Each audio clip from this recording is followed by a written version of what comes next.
JBN, we keep you informed. I am Michelle Jones, and in the news, cops hunting suspect in fatal stabbing in Gale, St. Mary. A man is on the run after fatally stabbing another during a dispute in Gale, St. Mary on Sunday night. The deceased has been identified as Jervis Francis from Hyatt Hill in Gale, St. Mary. He is said to be in his 20s.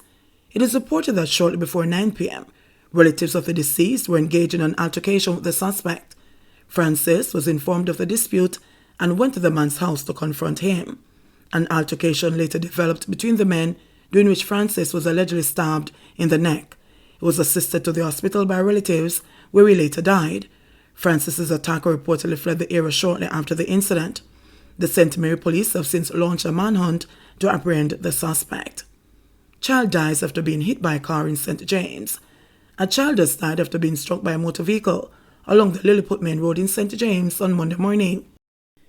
He has been identified as 12-year-old Jeff Fitzgerald, a student of Spot Valley High and a resident of Lilliput.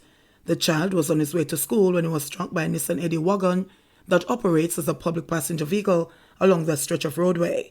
Reports coming forward are that the child was attempting to cross the road when he was hit by the oncoming vehicle. He landed several feet from the point of impact. Meanwhile, residents of the community have renewed their call for pedestrian crossings and stoplights in their community arising from the death of Fitzgerald. For the past 20 years, I live here, so I'm watching many people killed on this road by motorists, both locals and visitors, an irate resident lamented. Lilliput is one of the most populated communities in the parish. The residents said it was time for the government to intervene and save lives. I'm appealing to Prime Minister Andrew Holness. We are losing our children, our family members to motorists on the road, she stated.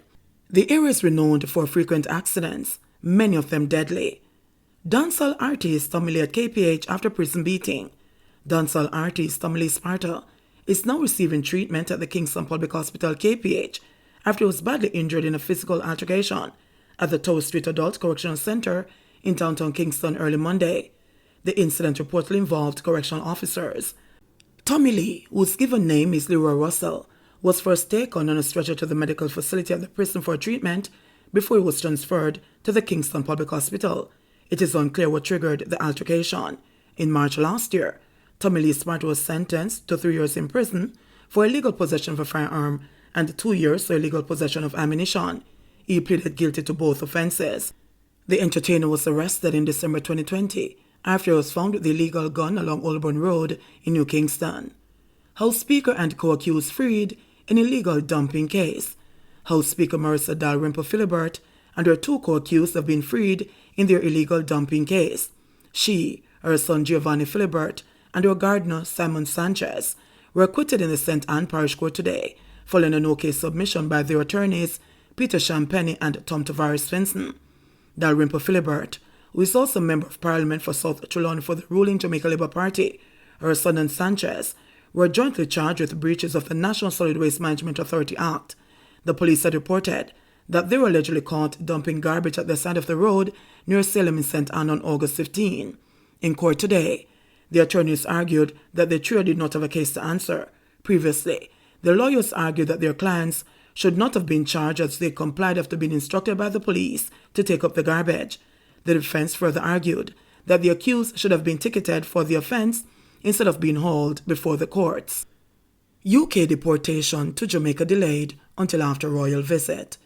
A deportation flight to Jamaica from the United Kingdom has reportedly been delayed until after the impending visit of British royals Prince William and the Duchess of Cambridge Kate. The Voice is reporting that the flight has been pushed back until after the trip, which is scheduled for next month. The visit is part of a Caribbean tour to mark the Platinum Jubilee of Queen Elizabeth II. It is being claimed that the move to delay the flight is to avoid tension between the UK and Jamaica as the Queen prepares to celebrate 70 years on the throne. Karen Doyle, a campaigner and organizer at Movement for Justice, told The Voice that the absence of a deportation flight was unusual at this time of the year. This is the first time since the Home Office restarted the flights in 2019 that they haven't done the January-February flight, she asserted. It is unusual, and that's why the families are trying to look for a reason for it. According to the news outlet, the trip is reportedly in a bid to strengthen relations between the British monarchy and countries in the Commonwealth. In November, The heir to the throne, Prince Charles, attended a ceremony in Barbados to bid farewell to the British monarch as head of state. The couple's visit comes months ahead of the 60th anniversary of Jamaica's independence from Britain in August. In 2000 and 2008, Prince Charles visited Jamaica, and in 2012, Prince Harry visited. Cat and mouse game. Deputy Superintendent of Police DSP Coleridge Minto has described the crackdown on illegal parties in the St. Andrew South Division as a cat and mouse game between party-goers and the police. DSP Minto said that the revelers are adamant in their determination to breach the Disaster Risk Management Act DRMA, and it's a constant fight between them and the police to have the illegal parties shut down. It's a cat and mouse game. The patrol vehicle drives up and people start to run in different directions. They jump over the fences, they jump over walls. It is almost like a stampede sometime.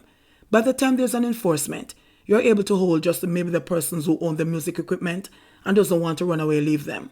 So oftentimes we end up holding the promoter and the persons who own the equipment and prosecute them. And we have done that right across the division, he said. Minto, who is the head of the Duane Park Police Station, pointed to several areas in the division where parties are held, which include Marvelly, Drewsland, Brook Valley, Olympic Gardens, and Carifta Avenue.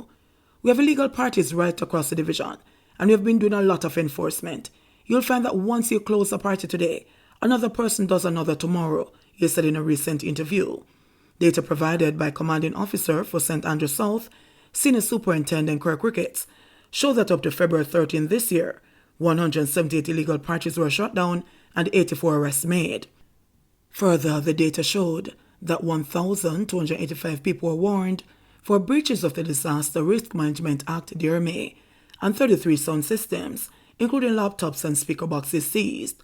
One party girl who spoke on request of anonymity believes there should no longer be a hunt aimed at shutting down parties. Yes, them can't free up no man. Certain inner city people depend upon the entertainment sector for an income, the woman said. The 22-year-old, who is a university student, said she has been hosting parties since the onset of the novel coronavirus pandemic to fund her school expenses. So far, she has kept 2 parties, which allowed her to pay her tuition in full. I kept a party 5 days after Corona came here. I do it because I want to continue school. Me after graduate, so I just focus on the finish line, she said. And when she isn't hosting parties, she attends those held by others in inner city communities such as Waterhouse, Tivoli, and Brook Valley. I go to parties almost every day and I balance it with school. I go to parties because life must go on. COVID-19 has been here from March 2020 and I haven't got sick and I'm not vaccinated. At first I was scared because of the picture the media portrayed of the virus.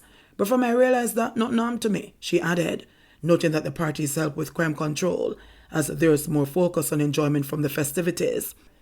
In the meantime, Prime Minister Andrew Holness said that the measures imposed under the DRMA to curtail the spread of the novel coronavirus will end in a few weeks. The DRMA has reached its limit. The country has reached its tolerance limit for restrictions. In the management of the pandemic, there is no general agreement as to what should be done, and any action you take is subject to high criticism, some unfair, some without basis, and some with greater political consequences, said Holness, who was addressing the House of Representatives on February 10. 55 new COVID cases in Jamaica, 3 more deaths recorded. The Ministry of Health and Wellness has reported 55 new COVID-19 cases and 3 deaths on Sunday, February 20, bringing the infection total to 127,665 and total deaths to 2,787.